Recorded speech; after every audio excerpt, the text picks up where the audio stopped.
Hi friends, ఈ చెట్టు గురించి మీకు తెలుసా? ఏం చెట్టు కొంచెం కామెంట్ చేసి చెప్పండి. ఇప్పుడిప్పుడే ఇగో పిందెలు వస్తున్నాయి చూడండి, ఫుల్గా పళ్ళు చూడండి. అసలు ఎక్కడ పడితే అక్కడ పిచ్చి పిచ్చిగా కాసిన ఈ చెట్టు నిండా. అసలు ఇదేం చెట్టు అనుకుంటున్నారో మీరు కొంచెం కామెంట్ చేసి చెప్పండి. అదిగో దీనికోసం మీకు దగ్గరగా తీసుకెళ్ళి ఇగో పిందెలు ఇవి ఇప్పుడే కాయలు కాస్తాయి. మీకు ఈ చెట్టు పేరు తెలిస్తే కామెంట్ చేయండి, తెలియకపోతే వద్దులే. చాలా పెద్ద చెట్టు ఇది.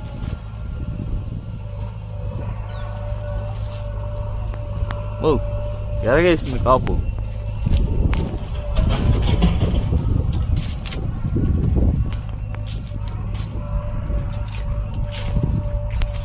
ఒక లారీ కాయలు అవుతాయి ఫ్రెండ్స్ ఈ చెట్టు, ఒక్క చెట్టుకే అన్ని కాయలు కాస్తాయి.